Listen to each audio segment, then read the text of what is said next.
upon a time, in the middle of the night, two dead men, they got up to fight. Back to back, they faced each other, they drew their swords, and they shot each other. Right off the bat, I do not know the significance of this little tale story. I never heard of it, and if it has any deeper meaning in like culture or like folklore, I do not know. As it is, we can see that his one child, son, thinks it's stupid.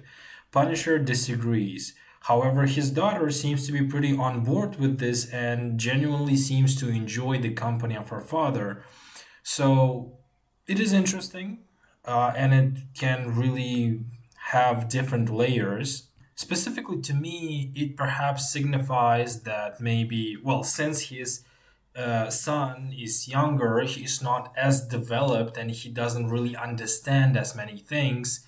So to him, these things seem stupid, and perhaps he doesn't fully appreciate what his father is trying to tell him, or he just doesn't value all that much the time that he gets to spend with his dad.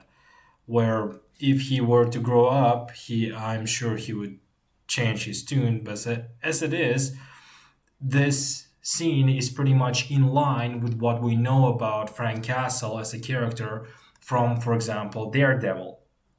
A little bit of trivia if you do not know, there is a little story or storybook that Frank's daughter had, and it goes, there's like some uh, little three piggy story or something like that. So basically, there's a verse in that: one badge, two badge, penny and dime, and this is something that Frank often mutters to himself when he is performing the kill, and avenging his family. So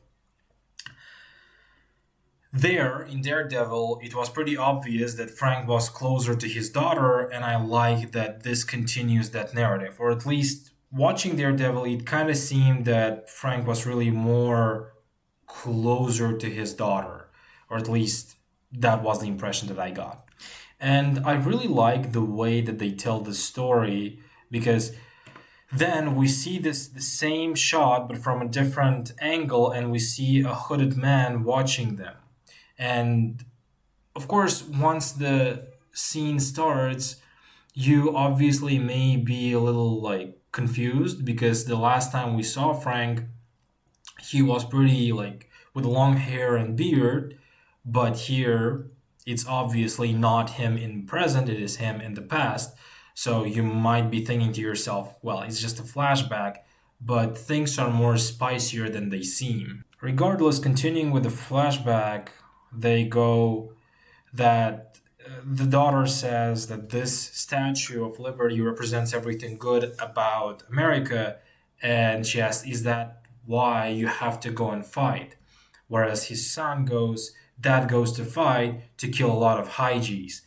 And Frank admittedly gets pretty pissed at this, because when you are a soldier fighting a war, it is not just fun and games. It's not just killing for fun, right? Especially given what kind of actual story Frank had, it is very admitted, it is very obvious and expected that he will be pretty pissed at his son. And thing that I enjoy a lot here is that Frank doesn't really cross the line. He gets pretty rough, but he doesn't like hit his son or do something really bad here. And afterwards, you see that he feels bad about this outburst, but in the moment, he couldn't do anything with himself. His reaction was justified, and he does seem like a good father, because he is sorry that he lost his cool for a bit there, and he goes to console his son. But at the same time, Frank fully realizes that his son needs to understand that this is not just fun, that killing someone is not fun, and it is not something to laugh about. It is a serious matter. And I like this understanding from Punisher, the Punisher himself. He's very serious about these things. And really, I salute the writers for doing this with this character. Eventually, camera is shown from a different angle, and we see that the person watching them is actually Frank himself. So this is his recollection. And I really, really think that this scene is pretty creative, and I really like how they show him recollecting and reminiscing about these things, because perhaps this is the first time that he takes this boat ride alone since that time with his children, and it's obvious that he would remember and think back to these moments, because perhaps those were the last moments that, or maybe one of the last days that he had with his children. So it is something that not it is not just that the writer shoved these scenes down our throats. It makes sense for the character. It makes sense that he reminisces and thinks about these things. There's narrative through line here, and it is valuable to me. There is a sense of purpose here. So we see that Frank essentially decided to move somewhere else, and that is pretty admitted after what he had done the previous night. Well, it makes total sense that he needs to move in order to not draw too much attention to himself, and he advised Donnie to do the same thing, to leave town. So he comes to a diner, and perhaps he's looking for a new place to stay. He's scouting maybe the area, or maybe he's just leaving and going somewhere. Maybe he also wants to leave town and leave New York behind. We do not really know what is his intention here, but so far we can only conclude that he's going somewhere and he decided to stop by for a spot of breakfast. Depends on the age. You don't get many hipsters around here. I really like how she calls him a hipster. Because this does seem like a very hipstery look, and it's great. And I also like how Frank is a bit offended by people calling him a hipster, because Frank Castle as a soldier is very far removed from any resemblance to a hipster. That is just fantastic. Frank Castle is having his breakfast while the phone rings, and the waitress lady goes to pick up the phone, and we don't know what she's being told, but essentially the person on the other side is asking for Frank. So Frank obviously goes, "It can be. They can be calling for me, because who would call for me, right?" But the person described Frank very, very vividly, as if that person is standing right beside that waitress lady. So Frank goes to pick up the phone. As much as I like Frank's like attire and like his entire look, he does look like a hipster. And this is the very first conversation that David Lieberman, aka Micro, has with Frank Castle. And I really like that they don't stretch the mystery too long, because at the end of the previous episode we saw how Micro found Frank through the cameras, and here at the 4 minutes mark we get the direct continuation of the storyline. That is good. We don't have to wait too long, and our time is not being wasted. Again, things are very tight, just fantastic, great, very, very commendable, because there are shows that like wasting your time, right, for no reason. Basically, Micro calls Frank by his name, Frank Castle, and not Pete Castiglione. So basically, Frank is admittedly a bit worried because somebody knows that he's alive, right? And if somebody knows that he's alive and decides to contact him, that person is probably up to no good and has his own sinister motivations. The, the thing is, Frank immediately starts to look around, because the piece of information that Frank has is that whoever this is knows how Frank looks like right now, that because he was able to describe Frank to the waitress lady. So he figures, well, this person probably somewhere nearby because he's watching me, right? He knows how I look, how I'm clothed. He looks around and he sees a little flicker somewhere on the roof close by. And obviously, well, probably there's a sniper or someone looking through a binoculars or whatever, right? And he decides to go and investigate. Also, we find out that Frank has been or was sent a CD disc, and that disc was apparently from Micro. Frank hasn't watched it, or at least that is the implication that Frank hasn't yet watched it. He received it, but did not pay any mind to it. Lieberman says, "You need to understand why you can't kill me. Then we can meet." A thing that I appreciate is Lieberman doesn't come across as a threat to Frank, but Frank considers him a threat because why wouldn't he, right? So for everyone involved, the conversation makes sense. Frank's actions also make sense.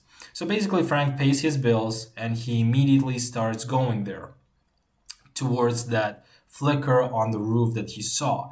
And thing is, Frank exits the diner being not much in a hurry, but the moment that he is out of potential line of sight, he breaks into a run. So he gets up on the roof, and his clear is really nice. I really like the choreography, the way he holds the gun, really competent, and you can easily tell that this person is not just some random with a gun, that he knows what he's doing, and the way he clears the roof is fantastic. I'm not sure whether it's 100% militarily accurate, but to me it seems very confident, very competent, and overall it seems to make sense. Choreography is great here because when people just with straight arms start clearing the roof and enter like any sort of new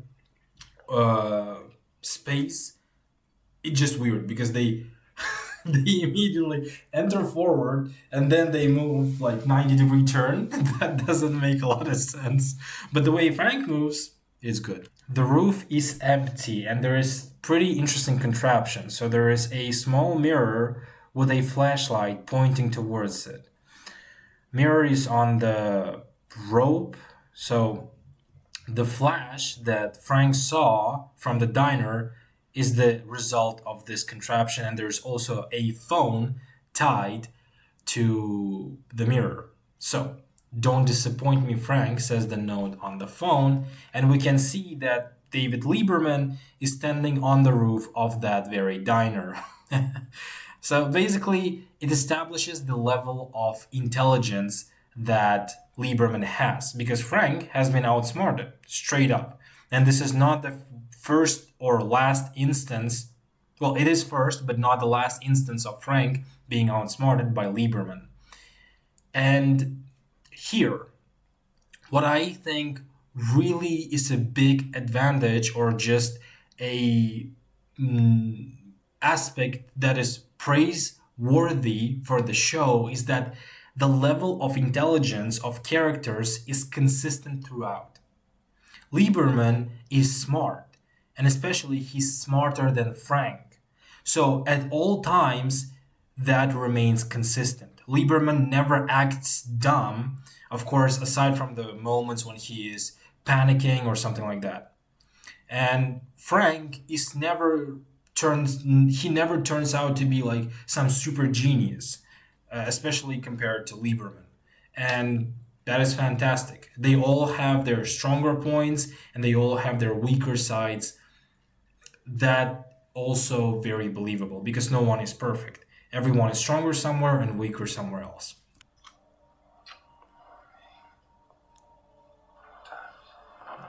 So this time we are shown the person with the gun in Frank's dream, and this time there's slightly more detail towards that person, and all the while you might start making your little guesses.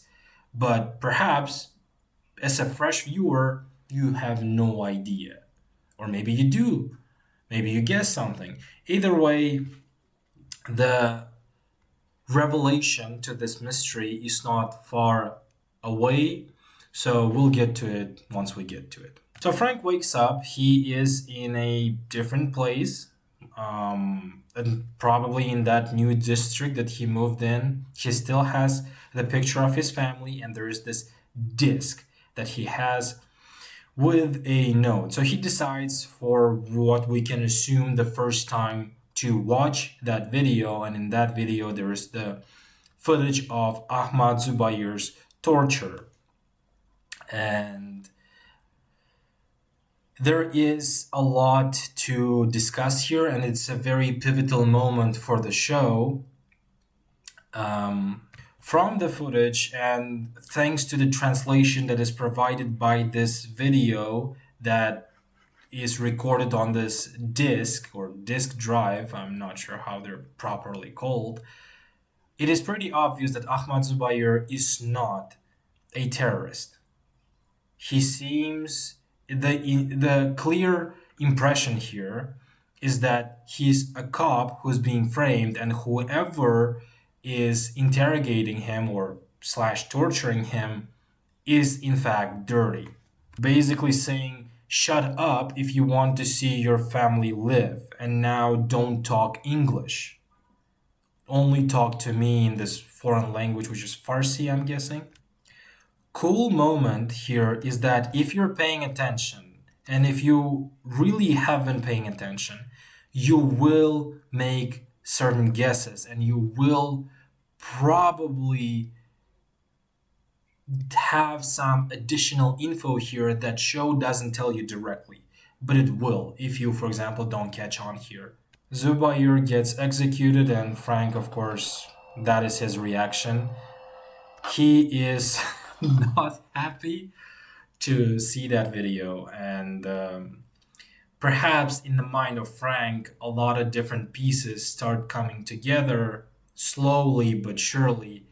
And what it means is, well, we'll talk about it in the future. Frank decides to visit Curtis, and the way that Frank looks here, what he looks like is, it seems that he seems sickly, and that suits the scene, because here he's in the middle of paranoia, right? He probably couldn't sleep because somebody knows that he's alive, and that someone is obviously coming after him.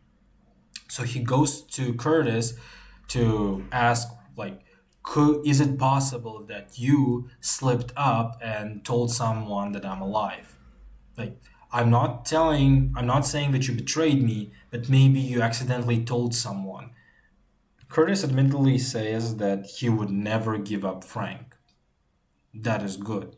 That again demonstrates how close these characters are. And of course, that is obvious that these characters are very, very close, right? Because Curtis is one of the few people who knows that Frank is alive. Perhaps only one of two people. So, yeah, that is good. Of course, we never learn how exactly Curtis came to the knowledge that Frank is alive. How it happened that out of everyone, it was Curtis who Frank decided to keep in the loop. But given that they were pretty close with Curtis, and Curtis is a medic, it would probably make sense, especially if Frank would get injured or whatever, if he needed help or maybe perhaps an advice. I don't think it's a big issue that we don't get to see how is it that Curtis knows that Frank is alive. I think it is minor, and it can be pretty easily hand waved and explained.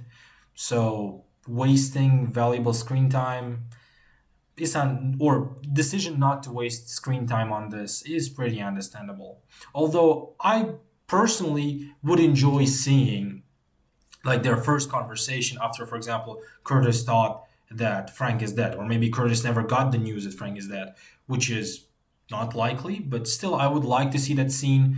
But of course, it is not vital by any means. Perhaps additional reason why this scene is not actually shown, because it will break the pacing of the show. And so far, Episode 1 and episode 2 are very, very tight and they have very good pacing, and not a second of screen time is ever wasted. Meaning, every single second that you spend watching the show, you're actually watching the show. You're not losing your life. So that video did play a significant role in in collecting the puzzle pieces in Frank's head, because Schoonover told him that what happened to Maria and the kids is Frank's fault. So that video is, I mean, of course, you cannot, as a Frank Castle, you cannot trust Schoonover because he's been lying to you for as long as you know him, right? And no wonder that he would lie here again. But that existence of that video is direct confirmation of Schoonover's words that the reason Maria and the kids are dead is because what Frank Castle did in Kandahar. So this is perhaps another reason why Frank would feel even worse, and another reason why he wouldn't be able to fall asleep and have this paranoia. Because your worst fears are essentially coming true, right? And you don't have that many fears anymore. So Frank tells Curtis that there has been the group that is sponsored or facilitated or sanctioned by CIA, a group of elite soldiers who have been handpicked, and they were conducting a lot of black ops basically with kidnapping, assassination, and all that kind of stuff. Frank was part of that group. And it is possible at this point for you to kind of start collecting the pieces and figuring out that Frank at least had a hand in Zubair's death. Of course, it is not something that is clearly stated. It will be later on, but here it is not. But you could collect the pieces and you could have your pretty educated guess. Also, we get a pretty clear confirmation that whatever happened there, or everything that happened there in Kandahar, it hit Frank hard, and he changed, and he it changed him, and even his kids, once he came back, could easily look at him and tell that Frank is different now, that their dad changed, and perhaps not for the better. You didn't kill your family. What if I did? So yeah, like again, this is the small culmination of the things that we were able to guess in episode 1, and here they're finally openly stated. And I really like how there are puzzle pieces, and they slowly, like, the seed is there, and it slowly grows into fruition here. Fantastic. And essentially this is the entirety of the season 1. There are different puzzle pieces, there are different, like, beginnings and saplings and seeds, and over time throughout the course of the season they grow and they reach the climax, coming to a huge payoff. Sometimes these are smaller payoffs because the smaller seed, right, smaller foundation, but still, this is true for the entirety of the season, and that is why I really, really respect Punisher season 1. It is extremely competently done. Like, fantastic. I really want to meet the writers here. So Madani has a chat with Stein, and basically her philosophy here, why she's so hung up on these things, is that people bounce back too quickly, too easily, and we are prone to forgetting things, vital things. We are able to allow ourselves to forget these things because it's easier that way, right? But she doesn't want to do that. She wants to see these things through, and either she's incapable of or simply doesn't want to let it go. She needs to see the story of Ahmad Zubair's death, and justice needs to be done, basically. So that is pretty good justification and pretty good motivation to have for a character such as this. So yeah,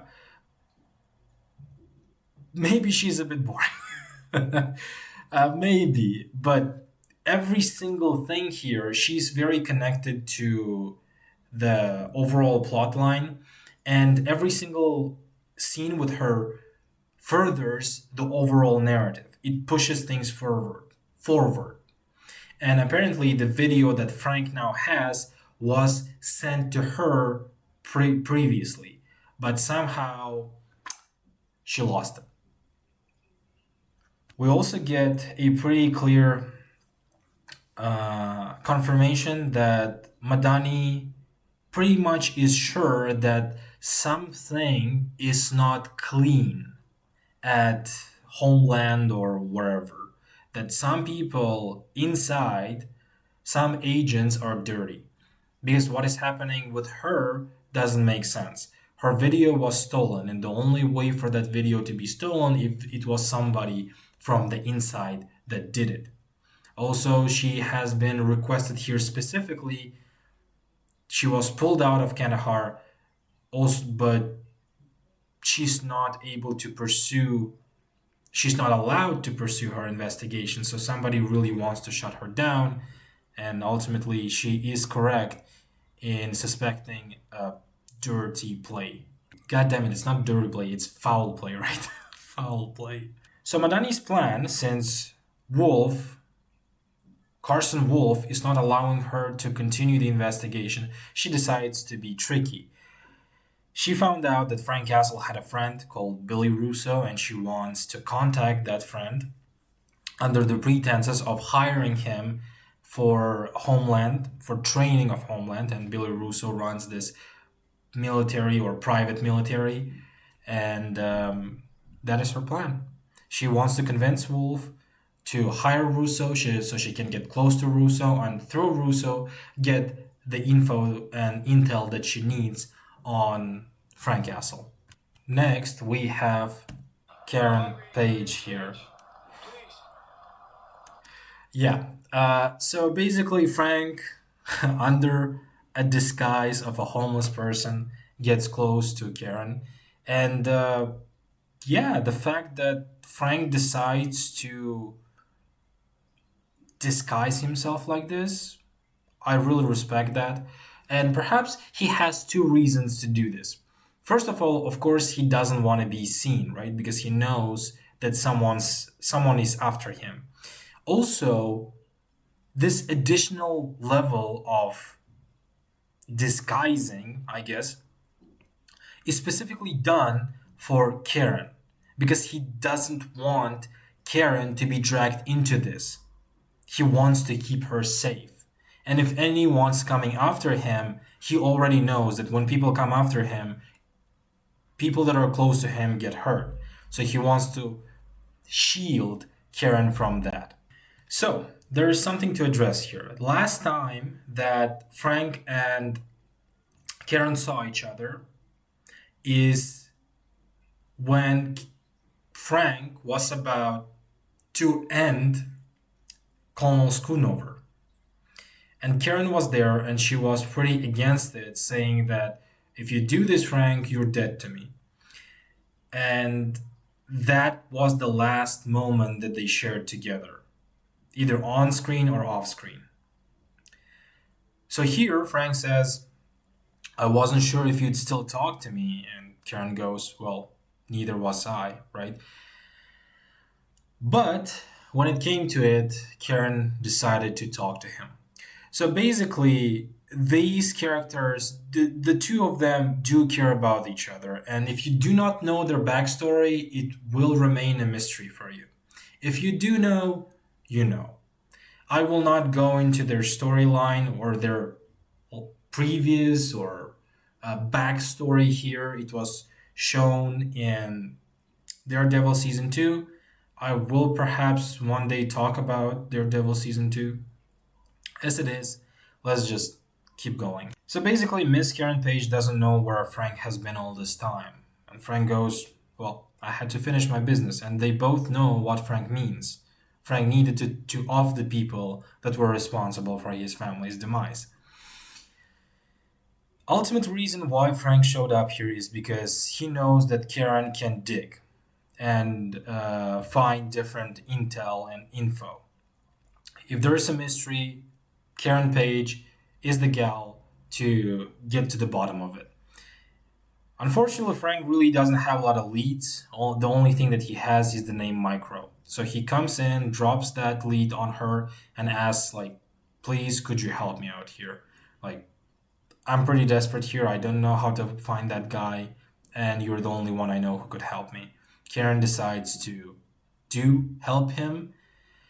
And the funny thing is, they even thought about little details like how would Karen find Frank? Frank gives her a bouquet of flowers and goes, "Well, once you have some leads, put this bouquet on your windowsill or outside your window, and I'll know and I'll come find you," which is really clever. Of course, it is again not needed. It can any writer I think would be pretty justified with being lazy and just giving her a phone and like, hey, here's a burner phone. Call me once you have something. But I do see why Frank wouldn't do that, and it is really twofold. So perhaps Frank just wanted to give her a bouquet of flowers, right? Because perhaps Frank does feel a bit guilty before her, since the last time they saw each other, things weren't as smooth as he would like between them, and he kind of wants to make up for this. And also, if she agrees to help him, well, that's again her doing him a favor, so he would like to kind of express his gratitude in some sort of way. But also, Frank is not that much of a feely guy to actually say, "This is a bouquet of flowers for you. Thank you for helping me." So it's really clever, or maybe it's just not. I don't know. Either way, I like it. I think it speaks or it works on different layers, on different levels, and that provides the scene extra depth if in case anyone is bored, right? There is something to chew on here. Karen goes back to the New York Bulletin, the journal or bulletin company, newspaper company where she works. And she decides to start digging, and it turns out that there was a story involving someone known Micro before, but it was all covered up by Carson Wolf. Another little hint that Carson Wolf is in fact dirty. We see Lieberman sitting in his lair trying to find Frank, but unfortunately he cannot find it. Also, we're given the info that he has cameras all around his house so he can keep an eye on his family. And unfortunately, his family is not doing that great without the father, and everyone is really struggling there. Long story short, Zach, Lieberman's son, is pretty much of an asshole, little douche here, and Lieberman has been officially gone, dead, for a whole year. And apparently, his entire family thinks that Lieberman is dead for a year.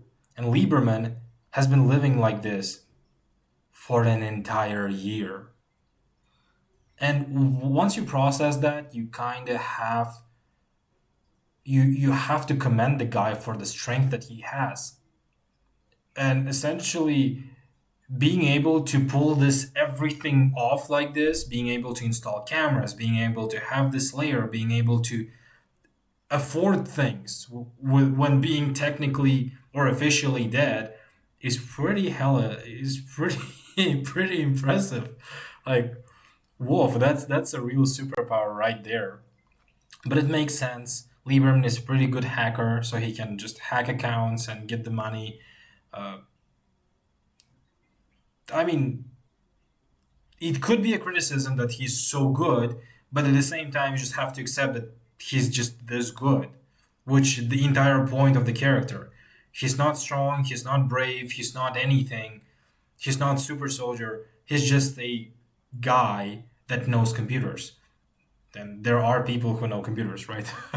So, yeah. So since Madani was able to convince Carson Wolf to hire Russo, they conduct this training. And essentially, she gets in contact with Russo. They decide to sit down and talk over like a bottle of beer, and that is her entire plan. She wants to get close to Russo's so that she can get info on on Frank. So look at this little thematic consistency here. So Karen Page found something and she left a bouquet of flowers on her window. So Frank goes to talk to her. That is cool. That is fantastic. A little payoff, but again, our time wasn't wasted, right? So that's the bare minimum that I ask for, from any show. Just don't waste the time. It is valuable. Don't waste it, and yeah, that's cool. So they decide to talk, and apparently Lieberman was accused of being a mole or a rat or a sellout, essentially a terrorist, whatever, and he was essentially killed during an attempt of an arrest.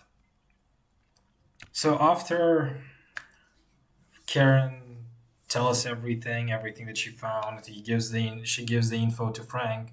Before Frank leaves, she goes like, what is the when is the next time I'm gonna see you? And Frank just goes, "Do you want to?" I mean, I really like these dialogues. Like every single dialogue, or pretty much almost every single dialogue line in the show, always gives you something. It is not only in character and believable and logical and something that this character would actually say, but it also gives you as a viewer a little bit of something every single time. Or at least maybe it's just my looking at it this way, you know? Maybe I'm a bit delulu, you know? Who knows? So, Frank knows about Micro being David Lieberman, but David Lieberman is dead, which also something that Micro actually told to Frank. That they're both are dead men, right? Ghosts of this town. So, Frank decides to go ahead and visit the family of Lieberman. He jumps in front of the wife. I can't remember her name. Rose? Rose? Maybe is that? God damn it. So he jumps in front of her car. Essentially, he fakes a little trickle of blood on his forehead, putting ketchup on his head. I don't know. Who knows? Uh, so he decides. She invites him in, and they talk and mull things over. Lieberman sees all of that stuff, and he gets pretty pissed. And in the eyes of Lieberman, he doesn't exactly know what to expect of Frank. The only thing he knows is that Frank is a pretty no nonsense guy who is very quick at killing others and very trigger happy at times.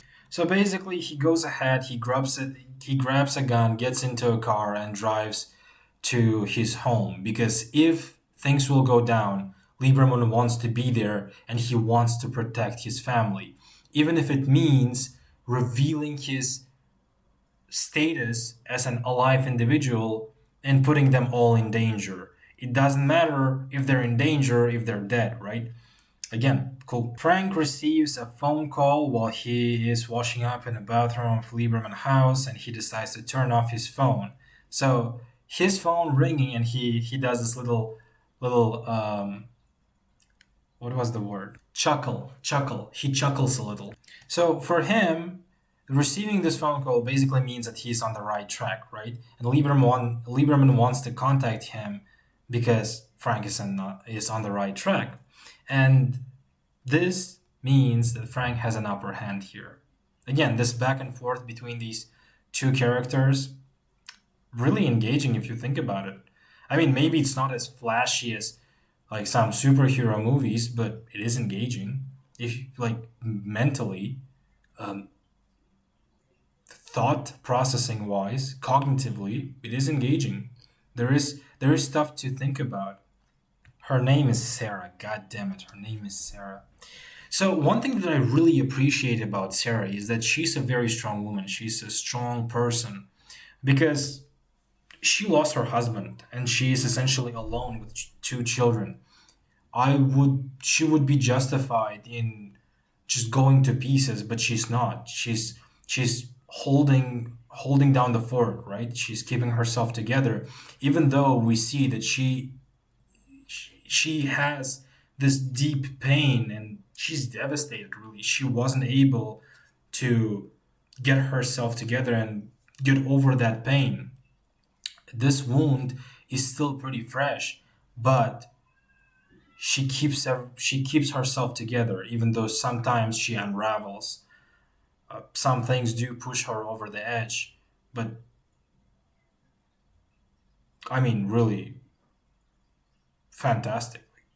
This is a very strong character, and not some dumb idiot, you know?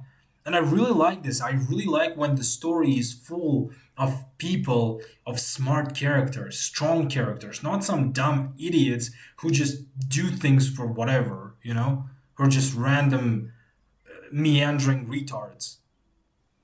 This is fantastic. This is cool.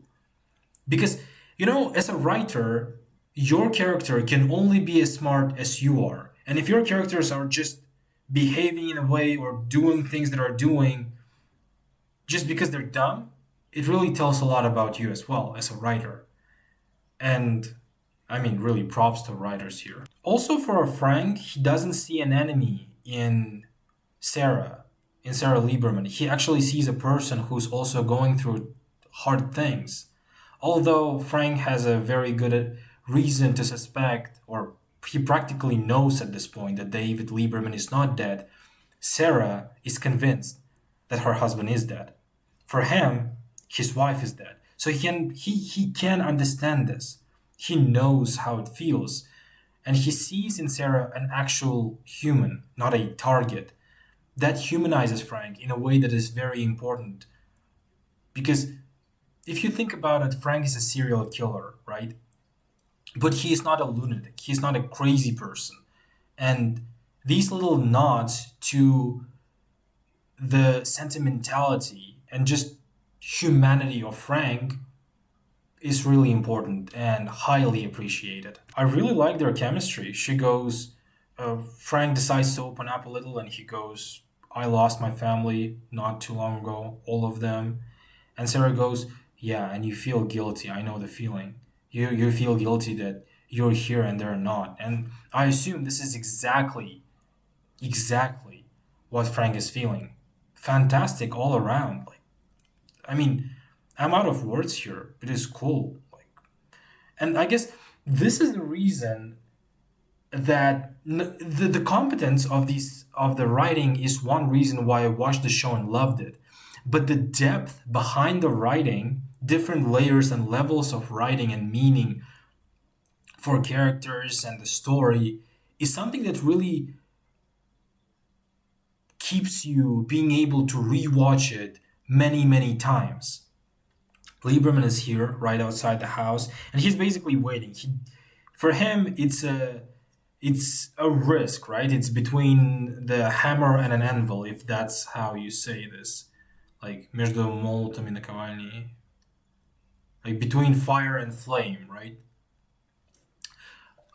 Because if he goes in, he blows his cover of a dead person, he puts his family in danger. But if Frank is there torturing or killing his family, then, well, what's the point, right? And essentially, the moment when he goes, screw it, I'm going in, he sees that they're coming out, that everyone is fine, he gets back into his car, and yeah, it is a close one. So Sarah's garage door malfunctions, and Frank offers, I could take a look at it if you want, further emphasizing that Frank sees a human in there. It's not just a target. He's not a maniac. He's not a lunatic. He's not a crazy person.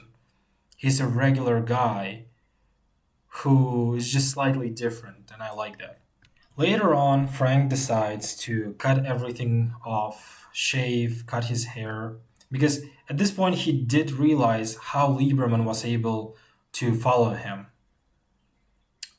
Frank is a pretty smart guy in his own right. This time, he leaves his apartment, not really covering his face, just different kind of hairstyle, right? And he just walks with a limp, And basically, this throws off the pattern recognition for Lieberman's software, and basically, Lieberman is unable to find him because he's not looking for a guy with. He's not looking for a bald guy with. He's not looking for a shaved guy, and he's definitely not looking for a guy with a limp. So, yeah, really cool. Really cool. And we see how Lieberman is basically unable to find Frank. He cannot. There is the camera. He has the camera feed, but he just doesn't recognize that it is Frank. Cool. Again, this little back and forth between the characters. That is awesome. Next, we have Carson Wolf. Karen said that Carson Wolf is the one who shut down the investigation of New York Bulletin into David Lieberman's story, into Kandahar and all that stuff. So, there is a pretty great fight scene. This is Frank assaulting the Carson Wolf in order to get info out of him. Their fight goes for a really long time, and I like the characterization here because Carson Wolf is not a pencil pusher, right? He has been a field agent, he has been trained, and he can put up a fight against Castle. Although, at this point, we could easily argue that essentially having struggling, the struggle is the point, because later on it is very important for Frank's plan. Although it is really difficult to say whether Frank really planned to have this much of a struggle or this prolonged fight with the guy. Maybe it was his plan, maybe not. Either way, it is not really important. So Frank decides to torture the guy to get info, but his plan is not just the torture, right? So he sets Wolf up. He fires his gun once, putting bullet into the knee of Carson, but he specifically tied Carson in a very wonky way so that Wolf is able to escape. And he disarms Frank, essentially having now Frank at his mercy. And at this point, because Carson thinks that he won and he will just execute Frank now, he spills the beans, right? He just runs his mouth and spills his guts, basically, telling everything that Frank needs to know. And it is really, really clever. It is really smart because Frank specifically did not tie Carson properly. He specifically fired a bullet to let Carson know that the gun is loaded. All of these things, he sets up Wolf in such a way that Wolf has a false sense of security. And of course, you could say that for Wolf, him knowing who Frank is, he would see through these tricks. But in this kind of state, and we know that Wolf is a bit of an arrogant guy, so to me it's pretty believable that he would think that he has an upper hand here. After all, Frank died twice already. So, as they say, third time is the charm, and really, Wolf is pretty beat up. In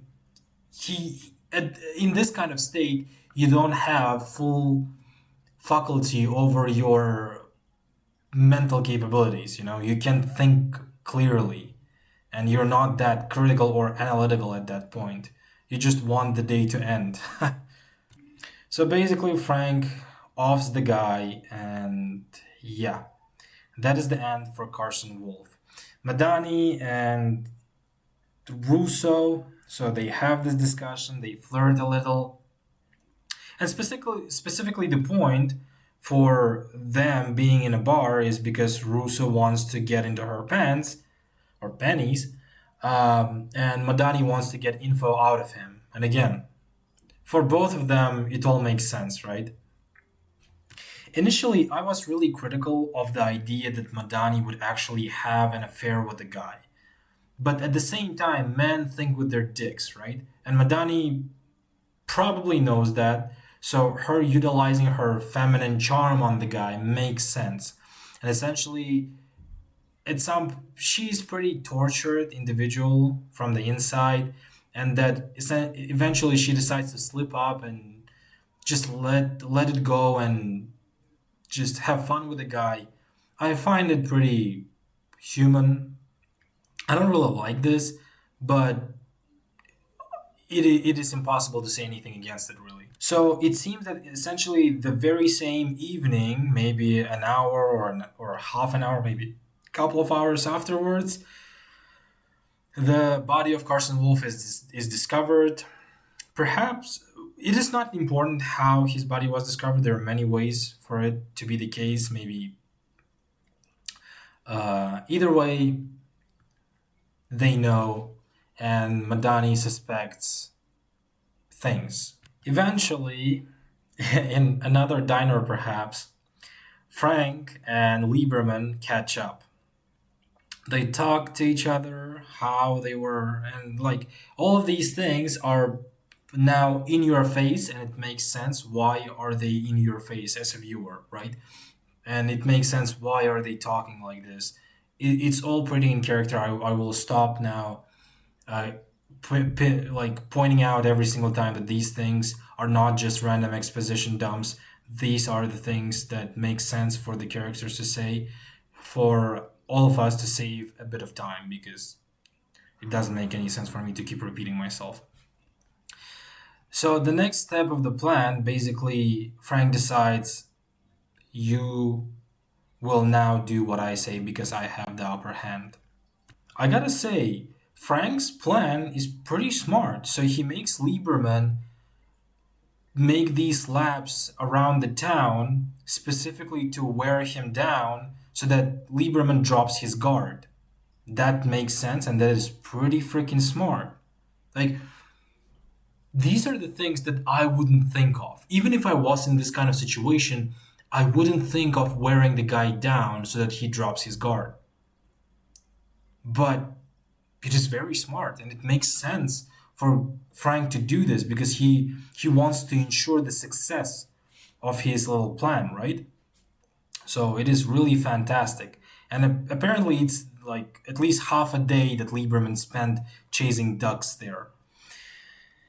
So Lieberman comes to the place at the instructions of Frank where he is buried, but it is not Frank that meets him. It is Curtis, and basically Curtis says Frank is not interested in in dealing with you anymore. He has you in his crosshairs. If you shoot me, he'll shoot you. You're gonna be dead.